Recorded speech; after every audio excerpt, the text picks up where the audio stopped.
다 같이 묵도하심으로 주일 예배를 하나님 앞에 드리겠습니다. 묵도하시겠습니다. 하나님이여 내 마음을 정하여 싸우니 내가 노래하며 나의 마음을 다하여 찬양하리로다. 비파여 수고 맡길지어다 내가 새벽을 깨우리로다. 여호와여 내가 만민 중에서 주께 감사하고 문 나라 중에서 주를 찬양하오리니 주의 인자하심이 하늘보다 높으시며 주의 진실은 궁창에까지 이르나이다. 하나님이여 주는 하늘 위에 높이 들리시며 주의 영광이 온 땅에서 높임 받으시기를 원하나이다. 주께서 사랑하시는 자들을 건지시기 위하여 우리에게 응답하사 오른손으로 구원하소서.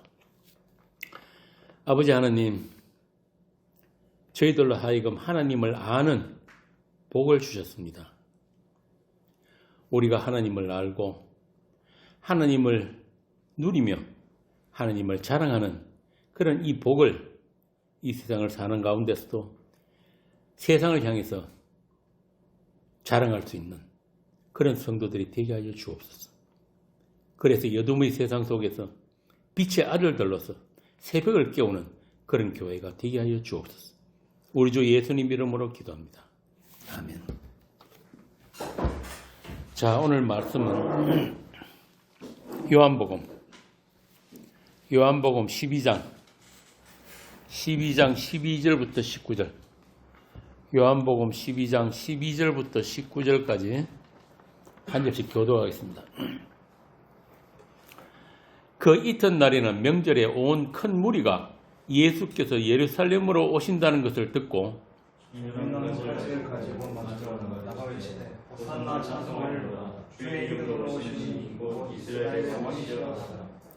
예수는 한 어린 나귀를 보고 타시니 이는 기록된 바 시온 사람 두려워하지 마라. 보라 너희 왕이 나귀 새끼를 타고 온다는 생각하더라.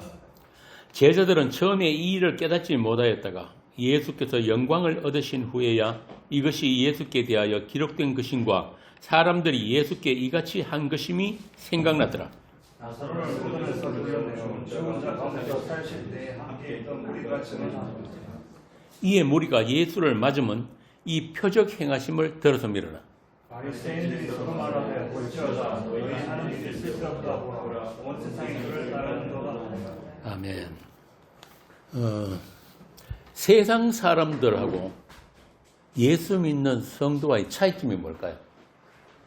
어떤 차이점이 있을까? 하나님의 백성들은 하나님 자신이 그들의 힘이고 그들의 방패고 그들의 상급인 거예요. 상이에요. 하나님 자신을 주신 게 상이란 말이에요. 그런데 세상 사람들은 무엇으로 힘을 삼습니까? 자기 가진 것, 눈에 보이는 힘, 그죠? 쉽게 말하면 돈, 권력. 그런데 세상 그 무엇보다도 강하신 하나님, 그 하나님이 우리의 힘이라면은 이 오늘날 세상 교회가 말하는 것처럼 이 세상의 고지에 올라서 머리가 될지언정 꼬리는 되지 않고 세상 고지에 올라서 떵떵거리면서 세상을 다스리는 게 하나님의 성도들이 되는 게 마땅치 않습니까? 이 오늘날 기독교가 그런 기독교가 되어버렸단 말이에요. 그런데 오늘 이 본문에 나오는 이 이스라엘 사람들처럼 유대인들처럼 나도 좋고 하나님께도 영광 돌리고 그래서 호산나를 외치는 이 유대인들 가운데를 어린 나귀 새끼를 타고 묵묵히 자기 길을 가시는 예수 그리스도. 지금 요한은 지금 그 그림을 우리한테 지금 보여주고 있는 거란 말이에요. 자, 유대인들이 오해하고 착각을 해서 환영했던 그 예수. 이런 착각과 오해는 어떻게 보면은 보편적인 세상 사람들, 아담에게는 아주 자연스러운 거예요. 한번 생각해 봅시다. 사람들이 교회에 나가고 하나님을 섬긴다. 뭐 굳이 기독교 아니라도 마찬가지. 절에 가거나 뭐 다른 신을 섬기더라도 그렇게 신을 섬기는 이유가 뭐예요? 정기선 왜 섬기겠어요? 그렇지. 복이라는 게 뭐냐면은 나에게 유익된 것. 인간은 나에게 유익이 되고 나를 긍정해 줄 수 있는 그 모든 것들을 선이라고 해요. 선. 반대가 뭐예요? 제옥 씨. 선의 반대만. 그렇지. 나에게 해로운 다 악이에요. 이렇게 인간들에게는 태어나면서부터 우리 안에 장착되어 있는 선악 체계가 있단 말이에요. 선악 체계. 요게 선악과 따먹은 인간들이에요. 그냥 선악 체계가 아니고 뭐예요? 자기 중심의 선악 체계. 나한테 좋은 것은 선, 나한테 나쁜 건 악. 그래서 창세기 2장에 보면 하나님께서 뭐라고 하십니까? 동산 중앙에 있는 모든 나무는 과일은 다 먹되 뭐만 먹지 마라? 선악 나무만 먹지 마라. 선악을 아는 게 너희들은 허락되지 아니하였다. 자, 이렇게 인간들은 태어나면서부터 종교인이에요.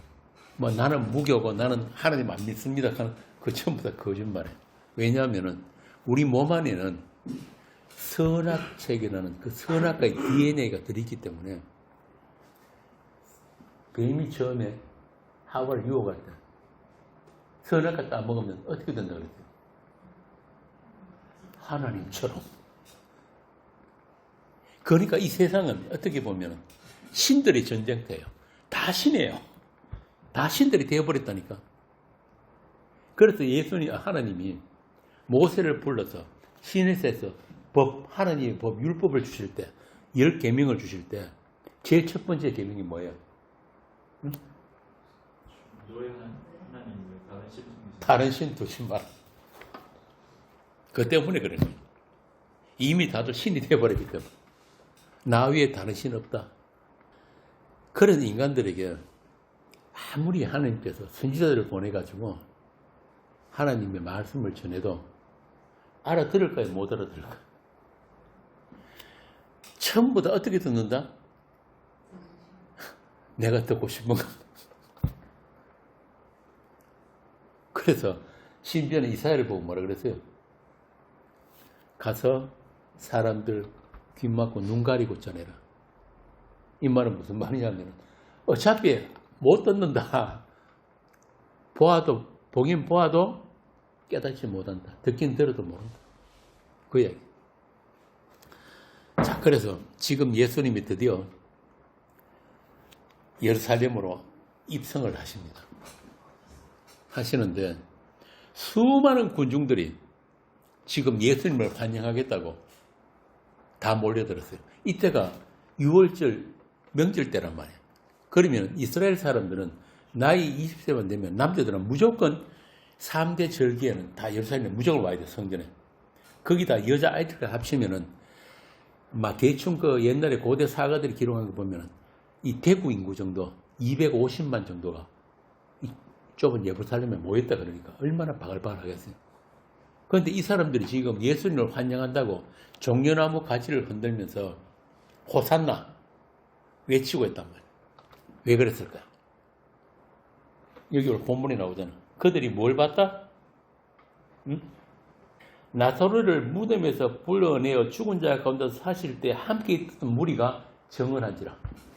그러니까 유대인들이 그렇게 바르고 바르던 그 메시아가 드디어 나타났다.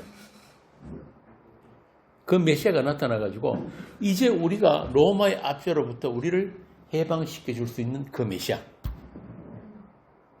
다윗 왕국의 그 영광을 다시 재현할 수 있는 그 메시아가 드디어 왔다. 그러니까 구름대같이 몰렸다. 몰려가지고 호산나란 말은 지금 우리를 구원하소서 이 말이에요. 그리고 종려나무 가지를 던지는 것은 옛날에 마카비가 그 시리아의 에피파네스의 그 침략을 받아가지고 성전이 완전히 파괴되고 성전에서 막 돼지 피 뿌리고 제사 지내는 그런 시절이 있었어요. 그것들을 마카비가 투쟁을 해가지고 독립수련회가 쫓아냈던 그때 그게 이제 그걸 기념하기 위해서 새로운 율법이 없는 명절을 만들었단 말이에요. 만들었는데 그때 그 마카비를 환영하면서 그들이 행했던 게 뭐냐면 종려나무를 막 던지고 환영하고 했던 그것을 그대로 지금 재현하고 있는 거예요. 그러니까 이들이 지금 원하는 건 뭐냐면은 하나밖에 없어요. 이제 드디어 우리 이스라엘의 영광을 되찾을 때가 왔구나. 그 왕이 이제 드디어 왔다. 이래가지고 호산나 부르고 종려나무까지 던지고 이랬단 말이에요. 쉽게 말하면은 그들은 지금 어린 나귀 새끼를 타고 가시는 그 예수가 이 땅에 오신 그 여호와 하나님이라는 사실, 그거는 전혀 생각을 못하는 거예요. 그들이 원하는 하나님은 어떤 하나님이냐면은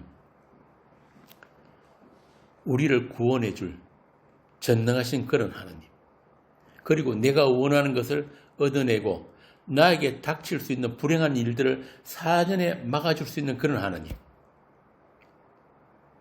이게 신을 섬기는 모든 인간들의 종교란 말이에요. 종교. 이 이스라엘, 이 유대인들도 거기서 한 발짝도 벗어나지는 못했어요. 한마디로 정리하자면 나의 안전과 행복을 위해서 섬기는 그 하나님. 그런 우리의 기도를 들어주시는 하나님. 이게 오늘 본문에 나오는 유대인들이 원하는 그런 힘 있는 왕이었단 말이에요. 그들이 원하는 것을 줄 수 있는 그런 메시아. 시편 18편 한번 봅시다. 여기 이런 말씀들이 있기 때문에 유대인들이, 이스라엘이 오해하는 것도 무리는 아니에요. 18편 1절부터 6절까지 읽어보세요. 나의 힘이신 여호와여, 내가 주를 사랑하나이다. 여호와는 나의 반석이시요 나의 요새시요 나를 건지시는 이시요 나의 하나님이시요 내가 그 안에 피할 나의 바위시요 나의 방패시요 나의 구원의 뿌리시요 나의 산성이시로다. 내가 찬송받으실 여호와께 아뢰리니 내 원수들에게서 구원을 얻으리로다. 사망의 줄이 나를 얻고 불의의 창수가 나를 두렵게 하였으며 수월의 줄이 나를 두르고 사망의 올무가 내게 이르렀도다. 내가 환난 중에서 여호와께 아뢰며 나의 하나님께 부르짖었더니 그가 그의 성전에서 내 소리를 들으시며 그의 앞에서 나의 부르짖음이 그의 귀에 들렸도다. 자, 이 말씀을 문자 그대로만 해석하면은 어떤 하나님이에요? 우리의 어려움, 우리의 고난, 그걸 다 해결해 주시고 우리의 필요한 것들을 채워주시는 하나님. 우리를 우리의 적으로부터 안전하게 지켜주시는 산성이 되시는 그런 하나님. 맞잖아요. 그런데 이 시편이 어떻게 끝나느냐 하면 48절 한번 봅시다. 48절에서 50절 한번 읽어보세요. 48절부터 50절. 주께서 나를 내 원수들에게서 구조하시니 주께서 나를 대적하는 자들의 위에 나를 높이 드시고 나를 포악한 자에게서 건지시나이다. 여호와여, 이러므로 내가 이방 나라들 중에서 주께 감사하며 주의 이름을 찬송하리로다. 여호와께서 그 왕에게 큰 구원을 주시며 기름 부은 받은 자에게 인자를 베푸시며 영원토록 다윗과 그 후손에게로다. 이 시편을 지은 기자가 다윗이거든요. 이 다윗은 오실 그리스도를 모형하는 하나님의 성도예요. 그래서 하나님께서 기름 부으신 왕으로서 여호와 하나님의 다스리심이 어떤 다스림이신가? 여호와 하나님이 하나님의 백성을 어떻게 섬기시는가? 그 자기 백성을 섬기시는 하나님, 군림하고 다스리는 그런 하나님이 아니고 자기 백성을 위해서 희생하고 섬기시는 그 하나님을 보여주기 위한 왕으로서 기름 부음을 받았단 말이에요. 다윗이. 그래서 이 다윗 왕국은 세상 힘으로, 그러니까 세상의 군사나 말이나 어떤 그 병거나 금원이나 그런 세상 힘으로 세워지는 나라가 아니고 오직 여호와 하나님께만 의지하는, 그러니까 하나님의 다스림과 섬김으로만 유지가 되는 그런 나라라는 것을 보여줘야 하는 왕이 바로 다윗이에요. 그러니까 세상 다른 민족이나 다른 국가와는 전혀 다른 나라란 말이에요. 이 이스라엘 나라는. 그래서 다윗은 본인부터가 하나님의 그 긍휼과 하나님의 그 섬기심이 아니면 안 되는 죄인으로서의 인생을 살아낸 사람이에요. 우리가 잘 아는 시편 51편이나 이런 데 보면 다윗이 그러잖아요. 내가 죽기만 범죄하였어.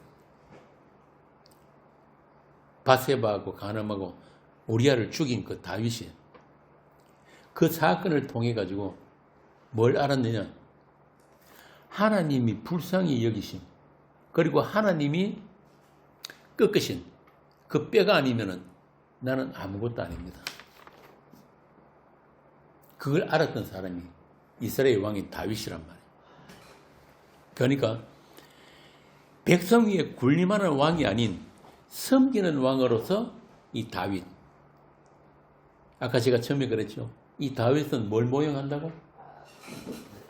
예수 그리스도. 이 세상에 피를 흘려서 자기 사람들을 구원하고 자기 사람들을 위해서 희생하고 섬기는 왕으로 오신 예수 그리스도. 이걸 보여주는 사람이 다윗이란 말이에요. 그래서 이 시편 18편이나 51편이 다 하나님의 구원, 하나님의 건지심과 보호하심을 고백하고 찬송하는 그런 내용인데, 그 구원이 사울이나 이방 나라로부터 보호하고 그들을 쳐부수는 데 도움이 되는 그런 하나님이 아니고 죄와 사망으로부터 구원하실 메시아를 기대하고 그의 구원을 찬송하는 내용인 거예요. 이것을 그 당시에 유대인들이나 오늘날 세상 교회들이 오해를 했단 말이에요. 그래서 본문에 나오는 종려가지를 들고 호산나를 외치는 그들이 며칠 안 가가지고, 불과 며칠 안 가서 한 목소리로 십자가에 못 박아서서, 빌라도 앞에서 예수를 십자가에 못 박아서서 그랬다고. 우리에게 도움 안 되는 예수는 이 땅에서 사라져야 한다. 우리의 안전을 위협하는 예수는 빨리 제거되어야 한다. 그러니까 틈만 나면 예수를 죽이려고 했던 바리새인들이나 제사장들과 한마음 한뜻으로 예수를 죽이려 하는 그들이 지금 예루살렘에 나귀 새끼를 타고 입성하시는 그 예수님을 향해서 호산나를 외치고 있는 거예요. 여기서 지금 호산나라는 게 시편에도 나오거든요. 시편 118편 한번 봅시다. 시편 118편. 118편 24절에서 29절 한번 읽고. 이 날은 여호와께서 정하신 것이다. 이 날에 우리가 즐거워하고 기뻐하리라. 여호와여 구하옵나니 이제 구원하소서. 여호와여 우리가 구하옵나니 이제 형통하게 하소서. 여호와의 이름으로 오는 자가 복이 있으며 우리가 여호와의 집에서 너희를 축복하였도다. 여호와는 하나님이시라. 그가 우리에게 빛을 비추셨으니 밧줄로 절기 제물을 제단불에 맺지어다. 주는 나의 하나님이시라. 내가 주께 감사하리이다. 주는 나의 하나님이시라. 내가 주를 높이리이다. 여호와께 감사하라. 그는 선하시며 그의 인자하심이 영원함이로다. 앞에 말씀드린 시편 18편에 나의 힘이 되신 여호와는 바로 이런 죄로부터 구원하시는 그 하나님을 이야기하는 거예요. 그래서 여기서 말하는 여호와의 힘이란 약하심으로 십자가에 못 박히신 예수 그리스도에 의한 죄로부터 구원, 그 십자가의 구원을 이야기하는 거예요. 이게 바로 나의 힘이 되신 여호와란 말이에요. 세상 힘을 동원해가지고 이방 나라를 쳐부수고 승리하는 그런 이스라엘의 하나님이 아니란 말입니다. 그렇게 하나님께서 주신 은혜의 복음을 이스라엘은 종교 행사의 하나로 바꾸어 버린 거예요.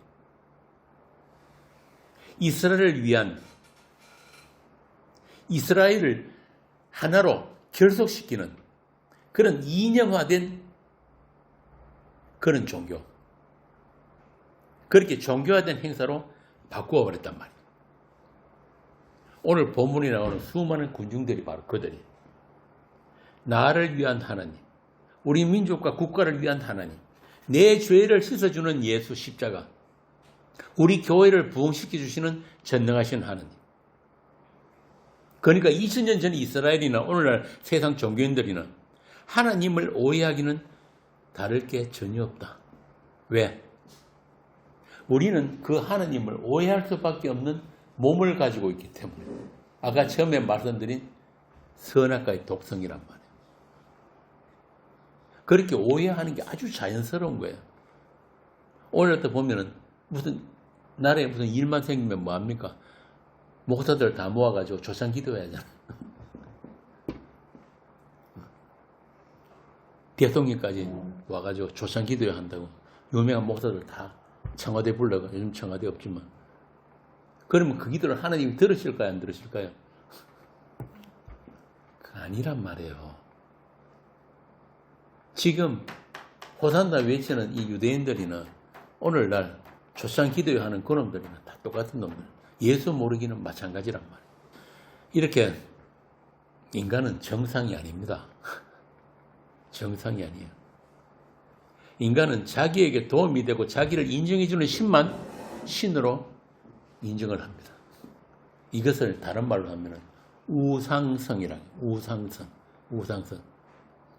결국 인간은 신을 섬긴다고 하면서 누구를 섬긴다는 거예요? 자기만 섬겨요. 자기만 섬기는 거예요. 그래서 성경에 보면 구약에 항상 우상 이야기가 나올 때는 우상 앞에 뭐가 붙는 말이 있어요? 자기를 위하여. 자기를 위하여. 자, 25절에 보면은 여호와여 구하옵나니 이제 구원하소서. 지금 구원해 주세요. 여기 호산다는 뜻이거든요. 아주 급박한 사정을 지금 하나님께 호소하는 거예요. 그래서 27절에 보면은 제단 뿔에 멜지어다. 이 말이 뭐냐면 제단 뿔이 뭐예요? 이 제시. 제단 뿔이 어디에 있는 거예요? 응? 도피성. 도피성이 뭡니까? 고의성이 없이 우발적으로 살인한 자가 이제 그 복수를 피하기 위해 가지고 도망가는 데가 도피성이에요. 이 도피성 성업을 이제 법으로 정해놨단 말이에요. 정해놨는데 이 도피성에 들어가서 제단에 뿔을 붙드는 자는 제사장이 살려주게 돼 있어요. 그런데 율법에 보면은 살인한 자는 다 사형이에요. 참 재밌는 게 율법에서 처벌은 사형인데 어떻게 죽이냐면 돌로 쳐서 죽이게 돼 있어요. 아주 잔인하죠. 그런데 하나님은 고의적 살인이 아니고 사고로 우발적으로 살인을 저지른 자를 구원하는 방법으로 도피성을 마련해 두셨는데, 그래서 그런 자들은 그 도피성에 가가지고 제단 뿔을 잡는 거예요. 이건 단순히 형법적인 그런 구제 절차로 도피성이 있는 게 아니고, 이 도피성이라는 게 바로 그 안에 복음의 핵심이 담겨 있단 말이에요. 복음의 핵심이 담겨 있다. 우리가 알고 있듯이 범죄한 아담에게서나 모든 인간은 살인자예요.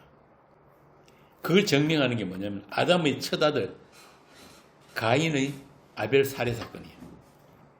가인이 왜 죽였어요? 자기 동생을. 자기 제사 안 받아줬다는 이유 하나단 말이에요. 우리가 얼핏 들으면 잘 이해가 안 가죠. 그런데 인간은 이게 뭘 이야기하느냐면 우리 인간 안에 감추어져 있는 그 악. 그래서 그 하나님이 가인한테 그랬잖아요. 죄가 문 앞에 엎드리고 있다.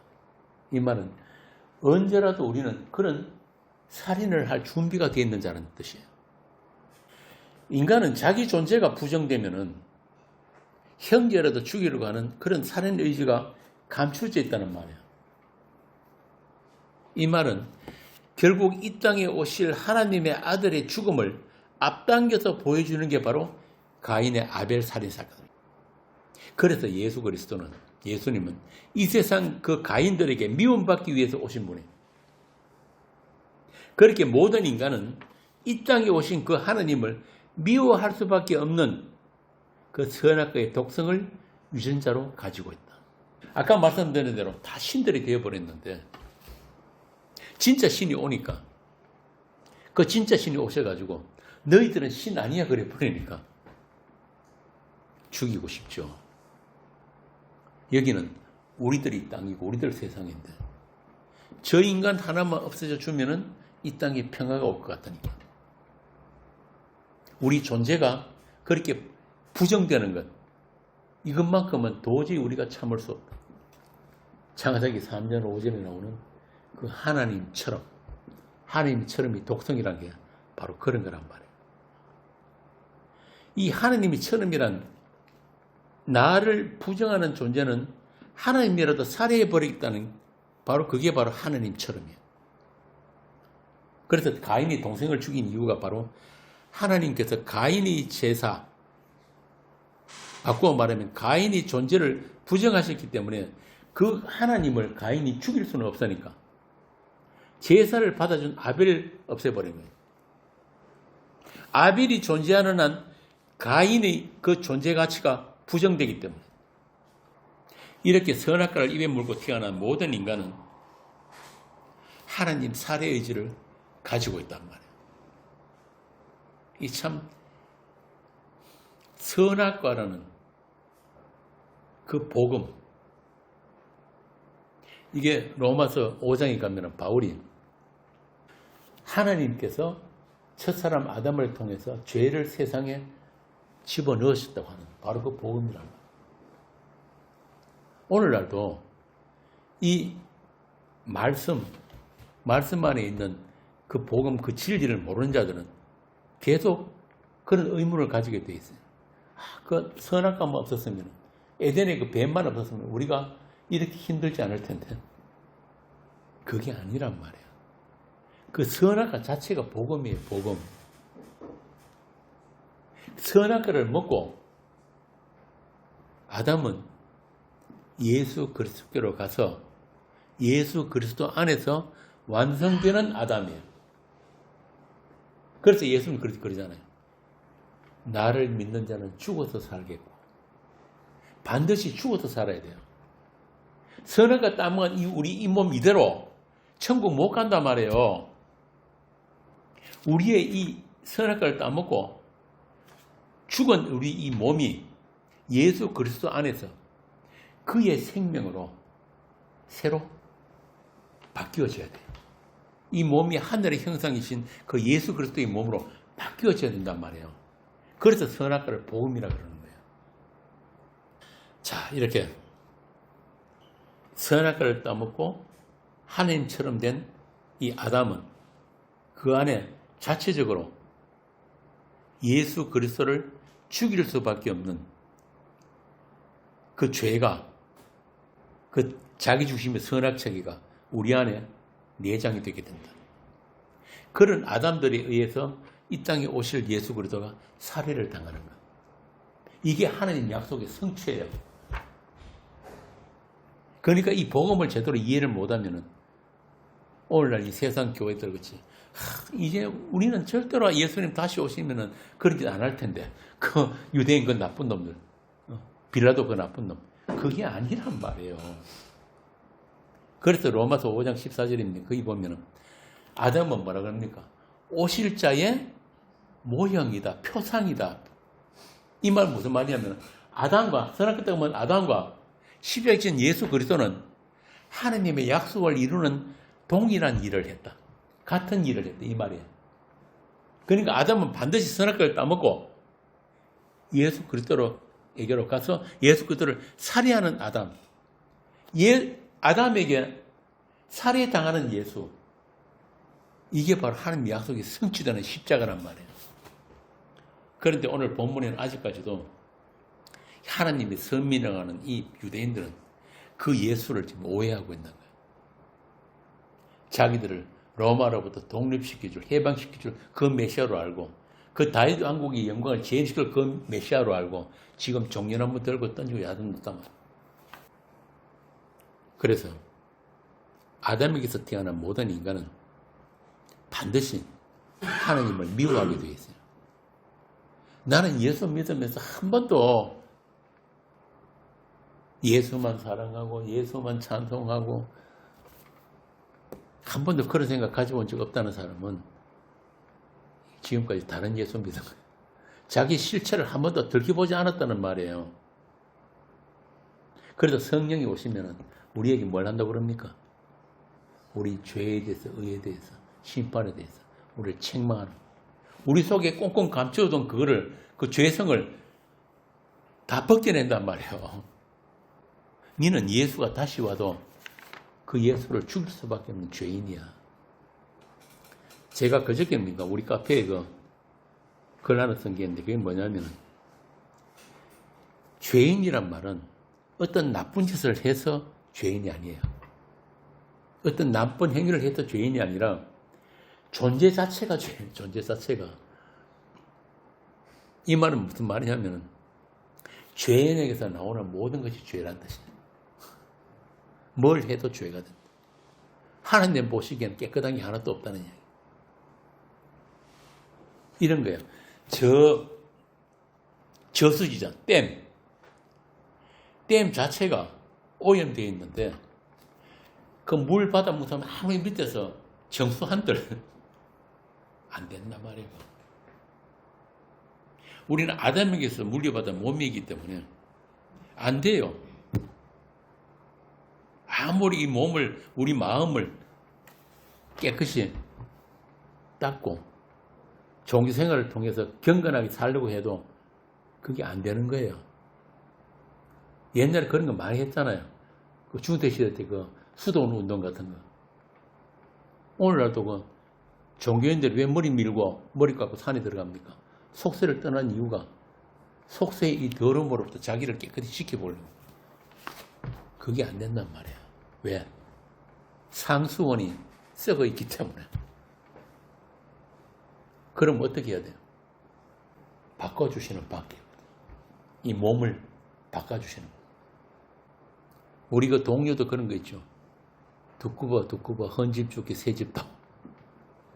그래도 고린도서 15장 9월장에 보면은 우리가 땅에 속한 형상이 이 몸이 있듯이 아담에게 물려받은 몸이 있듯이 하늘에 속한 우리 형상도 몸도 따로 있다고. 어떤 게 먼저겠어요? 하늘의 그 형상이 먼저란 말이에요. 그게 에베소서 1장에 보면은 그리스도의 피로 거룩하고 흠이 없는 아들들이 완성되어 있는 거예요. 방금 말씀드린 이 도피성은 그런 죄인들 가운데서 하나님께서 남기신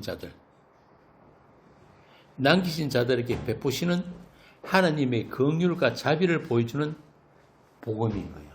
도피성이. 그러니까 쉽게 말하면 우리 죄인들이 우리의 불가능, 나는 정말 이제 죽게 생겼구나. 나에게는 도저히 어떤 아무리 희망도 없구나. 이래가지고 우리가 그리스도께 가서 그분의 은혜만 꼭 붙드는, 그분의 십자가만 꼭 붙드는 이게 도피성이에요. 이걸 미리 구약에서부터 복음으로 보여주셨단 말이에요. 죄와 사망으로부터 구원하실 메시아를 기다리고 그의 구원을 찬송하는 내용. 이걸 유대인들이나 오늘날 세상 교회들이 오해를 하고 있는 거예요. 그래서 본문에 나오는 이 종려 가지를 들고 이 호산나를 외치는 이 사람들은 그들이 뭐 특별히 예수한테 이 생각이 짧아서 그래서 예수를 오해한 게 아니고 자연히 우리 몸에서 나올 수밖에 없는 그런 자연스러운 행동이다. 자, 그래서 그 유대인들이나 오늘날 종교인들이나 전혀 다를 게 없다. 그래서 그 종려 가지 나무를 들고 호산나를 외치던 그들이 며칠 안 가서 한 목소리로 십자가에 못 박아서 했단 말이에요. 자, 이와 같이 우리 인간들에게는 자기 목적을 가질 수 있는 그런 자격이 없어요. 이게 무슨 말이냐면 하나님은 창조주이시고 우리 인간은 피조물이란 말이에요. 피조물. 그래서 피조물들은 자기 목적을 가질 수가 없어요. 그런데도 자기 목적을 위해서 하나님을 이용하려고 하는 게 바로 이 종교성이거든요. 종교. 원래 피조물은 하나님의 영광을 위해서만 존재하는 게 피조물이에요. 이걸 가지고 피조물의 처음자리라고 합니다. 이 피조물의 처음자리란 뭐냐면은 하나님이 부어주시는 생명력, 그리고 하나님의 은혜, 하나님의 사랑으로만 온전해질 수 있는 게 피조물의 처음자리란 말이에요. 그럼 죄는 뭐냐? 죄는 뭐예요? 그 처음자리를 이탈한 게 죄예요. 그 하나님만으로 충분하지 않고 나도 내 힘으로 나를 위해서 나를 한번 살려보겠다. 나를 유지하겠다. 나를 지켜보겠다. 내가 그 신의 자리까지 올라서겠다. 여기 바로 뭐냐면 피조물의 처음 자리 이탈. 제자리 이탈이란 말이에요. 이탈. 이걸 죄라고 하거든요. 이렇게 불가능한 죄인들, 제자리를 이탈해버린 그 죄인들, 다시 말하면 이 신들의 세상, 이 신들의 세상에 예수님은 아주 약하디 약한 어린 양의 모습으로 이 땅에 오셨습니다. 우리 같으면 전능하신 하나님께서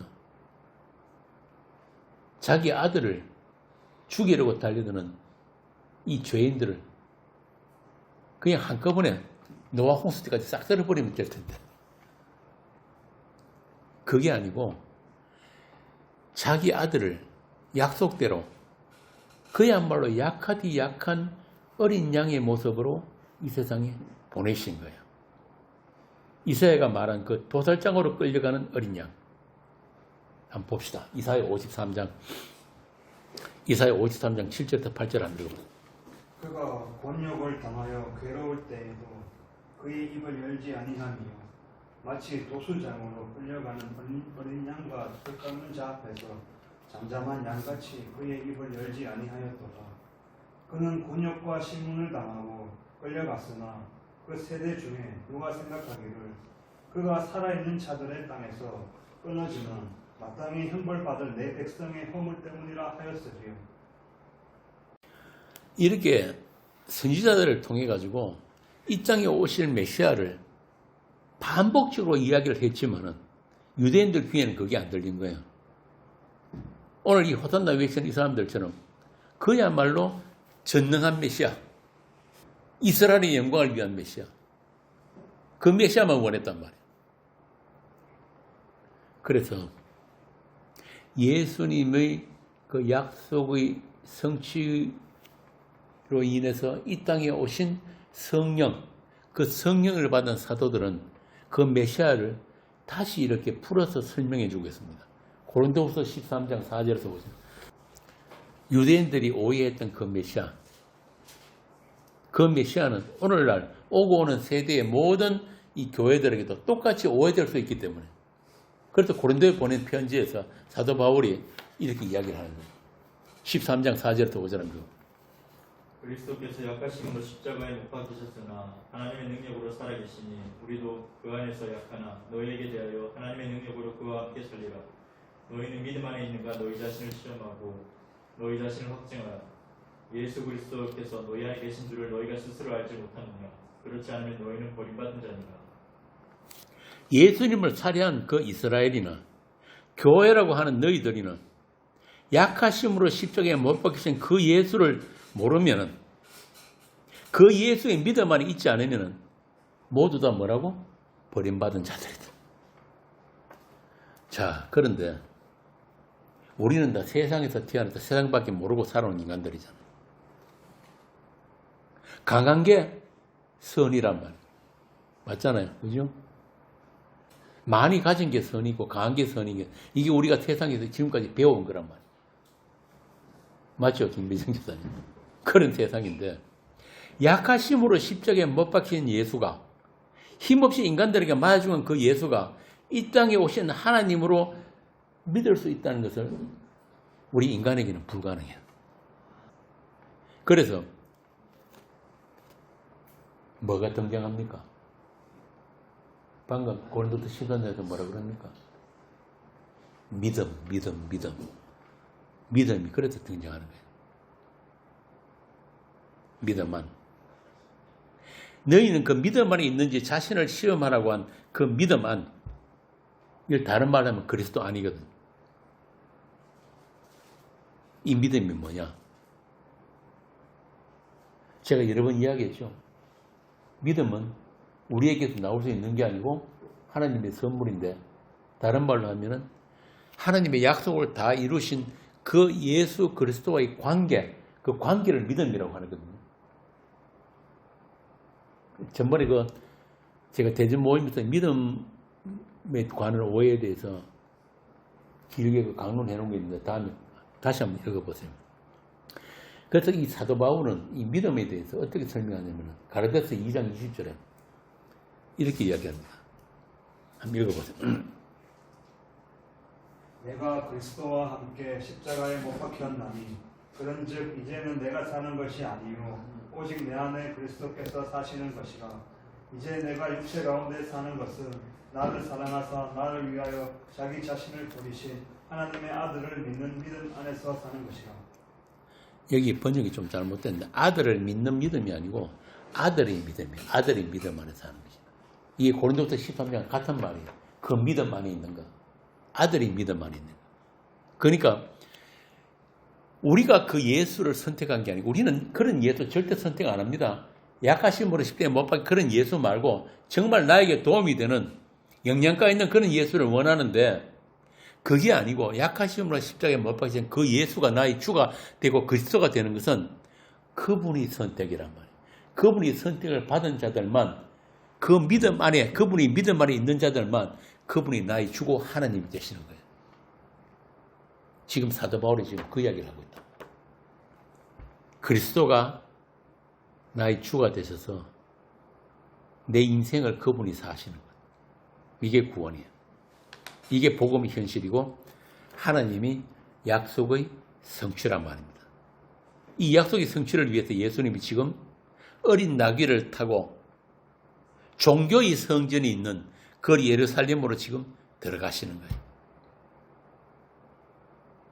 막 수많은 군정이 막 박수치고 종려나무 가지 던지고 그 가운데를 폼나게 아주 당당하게, 그것도 좋은 말 타고, 그 뭡니까? 삼국지에 나오는 적토마 그런 거 타고 천리마 타고 들어가는 게 아니고 안장도 없는 어린 나귀 새끼 타고 들어간단 말이에요.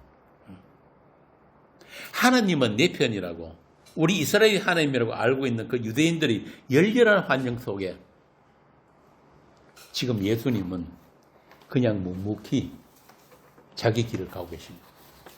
십자가를 향한 그 길. 여러분 머릿속에 그 장면을 한번 그려보세요.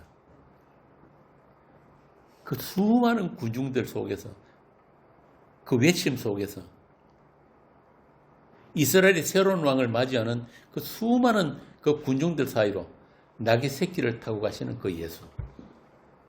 우리에게 다윗 왕국의 그 영화를 다시 누리게 해달라는 그 군중들 사이로 십자가의 길, 그 길을 묵묵히 가고 있는 그 하나님의 아들 예수 그리스도. 이제 드디어 막바지에 다다른 묵시와 역사의 충돌의 현장, 이걸 지금 요한이 아주 선명하게 그려내고 있단 말이에요. 오늘 본문의 15절, 16절이 그 말씀이에요. 제자들도 그 사실을 몰랐다 그러잖아요. 제자들은 처음에 이 일을 깨닫지 못하였다가 예수께서 영광을 얻으신 후에 이것이 예수께 대하여 기록된 것임을 사람들이 예수께 이야기가 장심히 생각났더라. 나중에 성령이 오시고 예수 그리스도의 그 믿음이 주어진 후에야 그것이 성경에 기록된 약속의 성취였다는 것을 제자들이 알게 됐단 말이에요. 어린 나귀 새끼를 타신 예수가 자기 백성인 이스라엘에게 맞아 죽기까지 그렇게 그 길을 혼자 가셨다. 오직 하나님의 약속을 위해서 약하심으로 십자가에 죽기까지 순종하신 그 메시아. 그 메시아를 하나님은 구약의 선지자들을 통해서 반복적으로 계시를 하셨지만 이스라엘은 들을 귀가 없었다. 보고 깨달을 믿음이 없었다. 그래서 하나님은 선지자에게 그랬단 말이에요. 그들 눈과 귀를 가리고 말씀을 전해라. 어차피 너희들은 몰라야 하니까. 너희들은 너 욕심대로 행할 것이니까. 그렇게 죄가 장성해서 언약의 죽음이 성취될 그때까지 이스라엘은 나귀 새끼를 타고 오시는 그 메시아를 오해해야 하는 거예요. 그게 이스라엘의 역할이에요. 이 이야기가 구약 스가랴서에 나옵니다. 스가랴 9장 9절에서 12절. 스가랴서는 구약성경 1313페이지에 있습니다. 스가랴 9장 9절에서 12절. 시온에 따라 크게 기뻐할지어다. 예루살렘에 따라 즐거이 부를지어다. 보라, 내 왕이 내게 임하시나니 그는 공의로우시며 구원을 베푸시며 겸손하여서 나귀를 타시나니 나귀의 작은 것 곧 나귀 새끼니라. 내가 에브라임의 근거와 예루살렘의 말을 끊겠고 전쟁하는 활도 끊으리니 그가 이방 사람에게 화평을 전할 것이요 그의 통치는 바다에서 바다까지 이르고 유브라데 강에서 땅 끝까지 이르리라. 또 너로 말할진대 내 언약의 피로 말미암아 내가 내 갇힌 자들을 물 없는 구덩이에서 놓았나니 갇혀 있으나 소망을 품은 자들아 너희는 요새로 돌아올지니라. 내가 오늘도 이르노라. 내가 내게 갑절이나 갚을 것이라. 이 예언의 말씀이 이제 드디어 예수님에 의해서 성취가 되는데, 공의로우시며 겸손하시며 구원을 베푸시는 왕이 나귀 새끼를 타시는 것은 뭐라고 합니까? 에브라임의 병거와 예루살렘의 말을 끊고 전쟁하는 활동 끊기 위함이다. 그러니까 이 하나님의 약속의 성취는 세상 힘, 그런 권력, 그런 것으로 성취되는 것이 아니란 거예요. 쉽게 말하면 하나님께서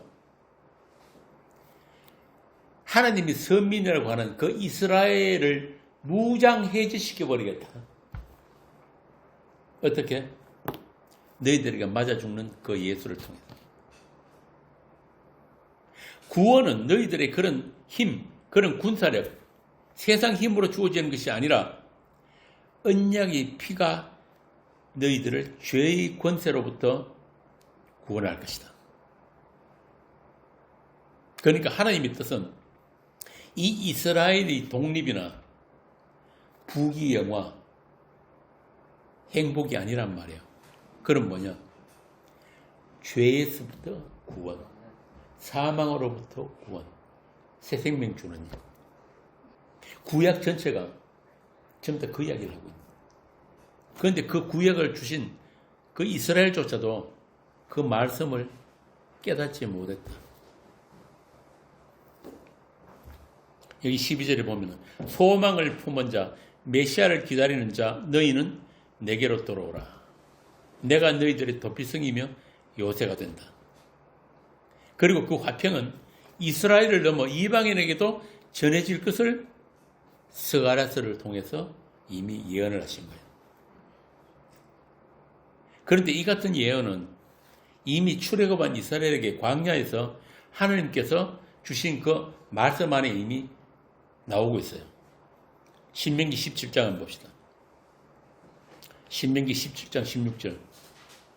그는 백만을 많이 두지 말 것이요 백만을 많이 얻으려고 그 백성을 애굽으로 돌아가게 하지 말 것이니 이는 여호와께서 너희에게 이르시기를 너희가 이후에는 그 길로 다시 돌아가지 말 것이라 하셨으며 하나님의 백성들은 말과 병거, 금은 이게 전부 다 뭡니까? 세상 힘이잖아요. 이런 것으로 힘을 삼는 게 아니라 하나님 자신이 그들의 힘이 되고 그들을 지키는 방패와 요새가 된다. 똑같은 말씀이 시편 20장에 나옵니다. 시편 20장 6절에서 7절. 제가 읽어볼게요. 여호와께서 기름 부음 받은 자를 구원하시는 줄 이제 내가 아노니 그 오른손에 구원하는 힘으로 그 거룩한 하늘에서 저에게 응락하시리로다. 혹은 병거 혹은 말을 의지하나 우리는 여호와 우리 하나님의 이름을 자랑하리로다. 우리 하나님 이름이 누구예요? 이 땅에 오신 여호와 예수 그리스도. 하나님 사람이 자랑할 것은 그 하나님의 이름 예수 그리스도와 그의 십자가. 약하심으로 십자가에 못 박히신 그 예수. 아무도 자기 편이 되어준 사람이 없는 이 세상에서 하나님의 약속인 십자가, 그 십자가의 승리를 위해서 죽기까지 순장하신 그 예수. 그 예수가 우리의 주요, 우리의 하나님이란 말입니다. 그러므로 그리스도 예수와 연합된 성도는 이 세상을 그분이 살고 가셨던 그 운명대로, 그 운명에 연합된 삶을 우리도 살게 된다. 오늘 우리 아침에 주일학교에 희애하고 유리한테 그 이야기를 했는데, 예수와 그리스도와 연합이란 말은 예수님이 이 세상을 살아가셨던 그 길을 우리도 똑같이 가게 된다는 뜻이에요. 그래서 예수의 피부름을 받았다는 말은 이 세상에서 뭐가 된다? 희애 아까 뭐라 그랬지? 나그네와 이방인이 된다. 우리가 원해서 그런 게 아니고 피부림이 있는 성도들을 이 세상이 밀어내는 거예요. 밀어내는 거예요. 세상이 알아서 밀어내는 거예요. 우리 몸은 어쩌든지 간에 이 세상에 깊이 뿌리 내리고 행복하게 잘 살고 싶은데 뿌리 내린다는 게 뭐예요? 지행주신. 어떻게 하면 뿌리 내려? 많은 것을 가지면 돼요. 자기 이름을 내는 일에 열심히 살면은 그게 뿌리 내리는 거예요. 그런데 그게 안 된단 말이에요. 뭐 때문에? 피 때문에. 피뿌림이 있기 때문에. 그걸 다른 말로 하면 한 단어로 뭐냐? 거룩이라고 합니다. 거룩. 세상과의 분리된. 그렇게 우리 주님이 이 세상을 사셨던 그 운명, 주님이 가셨던 그 길을 우리도 함께 가게 된다. 물론 우리 육은 절대 원치도 않고 그런 능력도 없지만은 주께서 믿음으로, 말씀으로 우리를 띄워가지고, 묶어가지고 그분이 계신 그곳으로 우리를 끌고 가고 있다. 이걸 요한복음 제일 마지막에 가면은 뭐라고 표현하면은 우리가 원치 않는 길로 끌고 간다. 원치 않는 길. 왜? 우리가 원하는 길로 가도록 가만 내버려 두면은 어떻게 된다? 그게 바로 멸망이니까. 우리가 원하는 행복을 도와주는 신이 따로 있어요. 그게 어떤 신입니까? 세상신. 그런데 지금 오늘날 세상 이 교회들은 정확하게 반대로 가요. 정확하게 반대로. 그런 하나님의 사람들, 그런 성도의 삶을 살았던 바울이 이렇게 정언해 줍니다. 고린도후서 12장 9절에서 10절. 여러분들도 잘 아시는 말씀입니다. 이런 말씀 줄줄 외우는데 교회에서 고등부, 중년부 이렇게 다니면서 주일학 애들한테 가르치고 하잖아요. 그런데 이래 살기는 쉽죠. 솔직히 말해갖고. 12장 9절에서 10절. 나에게 이르시기를 내 은혜가 내게 족하도다. 이는 내 능력이 약한 데서 온전하여짐이라 하신지라. 그러므로 도리어 크게 기뻐함으로 나의 여러 약한 것들에 대하여 자랑하리니 이는 그리스도의 능력이 내게 머물게 하려 함이라. 그러므로 내가 그리스도를 위하여 약한 것들과 능력과 궁핍과 박해와 공고를 기뻐하느니 이는 내가 약한 그때에 강함이라. 여러분 이렇게 살고 싶으세요? 솔직히 궁핍과 곤란과 세상 사람들 무시당하고 그거 싫잖아요. 그런데 이 성령 받은 사도가 이야기하기를 내가 그때의 강함이라 그런다. 왜? 주님의 은혜만, 주님의 그 사랑만, 그 십자가만 꼭 붙들 수밖에 없는 그때. 내가 약한 그때의 강함이라. 세상 어떤 것도 의지할 것이 없고 내게 내 손에 쥐어지는 것이 아무것도 없을 때, 남은 게 아무것도 없을 때, 그야말로 땅바닥에 주저앉을 수밖에 없을 때, 그 사망의 골짜기를 지나갈 때, 성도는 주의 은혜만, 주님의 그 불쌍히 여기심만 붙을 수밖에 없는 그때에 뭐가 보입니까? 십자가에서 다 이루신 그 예수가 보이는 거예요. 그 주님의 다 이루심과 그 승리를 우리가 바라보게 된다. 죄와 사망 권세를 이기고 승리하신 그 예수가 절망에 빠진 우리에게 도피성과 제단의 뿌리 되심을 알고 그 십자가의 다 이루심이 바로 우리의 평화라는 것을, 우리의 이김이 된다는 것을 그때 우리는 비로소 알게 되는 거예요. 이 바울 사도처럼 사망의 몸을 통해서 그 불가능한 우리의 몸을 통해서, 우리 죄를 통해서, 죄인의 괴수됨을 통해서 우리는 그분의 의와 그분의 다 이루심을 체휼하게 된다. 그리고 마침내 찬송할 수 있다. 호산나는 그는 우리들의 찬송인 거예요. 우리의 관심은 19절의 그 바리새인들처럼 온 세상이 쫓는 그런 능력 있는 예수가 아니라 많은 사람들에게 인정받고 많은 사람들에게 한편이 될 수 있는 그런 예수가 아니라 그 옷을 포도주에 빨고 그 나귀 새끼를 포도나무에 메시는 메시아, 그 예수가 우리의 주님인 것입니다. 그 예수, 그 메시아를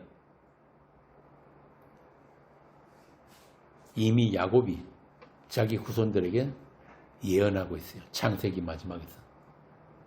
창세기 49장 10절에서 11절 봅시다. 창세기 49장 10절에서 11절. 규가 유다를 떠나지 아니하며 통치자의 지팡이가 그 발 사이에서 떠나지 아니하기를 실로가 오시기까지 이르느니 그에게 모든 백성이 복종하리로다. 그의 나귀를 포도나무에 매며 그의 안나귀 새끼를 아름다운 포도나무에 맬 것이며 또 그 옷을 포도주에 빨며 그의 복장을 포도즙에 빨리로다. 이렇게 야곱의 하나님은 포도주, 곧 언약의 피에 자기 옷을 빠는 그 하나님을 아는 자들을 아브라함과 이삭과 야곱의 후손 이스라엘이라고 하는 것입니다. 자, 이제 예수님은 자신들의 소원을 이루어질 왕을 열렬히 환영하는 그 무리들 가운데 어린 나귀 새끼를 타시고 묵묵히 지금 십자가를 향해서 가고 계십니다. 사도 요한은 그렇게 이 땅에 오신 하나님이 왜 자기 백성들에게 죽임을 당해야 하셨는지를 아주 짧은 몇 줄의 글로 우리에게 지금 설명하고 있는 거예요. 그래서 우리는 이 사도의 말처럼 그 믿음 안에 있는지 우리 자신을 늘 시험하고 확정할 필요가 있습니다. 왜? 우리는 세상에 태어났다. 세상밖에 모르고 세상만 사랑하는 그런 죄인들이기 때문에. 그래서 그 주님의 믿음이 우리를 계속해서 우리 안에서 그 진짜 현실을 작동시켜 주시는 거예요. 그 이 호산나를 외치는 이 세상 무리들 속에서 혼자 나귀 새끼를 타고 가시는 그 예수라는 이 현실을 우리에게 믿음 안에서 계속적으로 작동시켜 주시는 거예요. 이게 하나님의 돌보심이에요. 호산나를 외치는 수많은 종교인들과 함께 내가 원하는 그런 하나님을 지금도 찾고 있고 부르고 있는지, 약하심으로 십자가를 지신 그 하나님과 함께 능력을 지고 영문 밖으로 나가는 그 십자가의 행렬 안에 있는지, 성령께서 우리를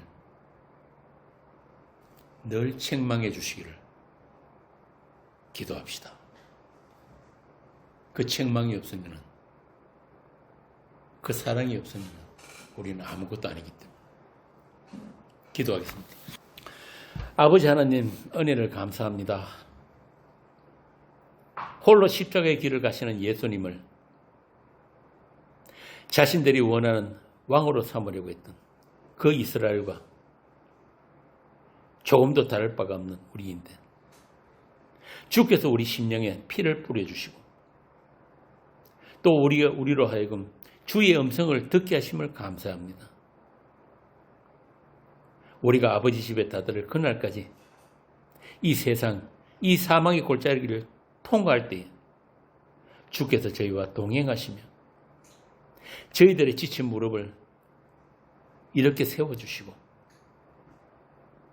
우리의 눈을 저 멀리 배는 시온성을 향해 바라보게 하시고 또 우리를 마중 나오시는 우리 주님께 안기는 그날을 소망하게 하여 주옵소서. 이 소망이 우리를 구원하게 하여 주옵소서. 우리 주 예수님 이름으로 기도합니다. 아멘.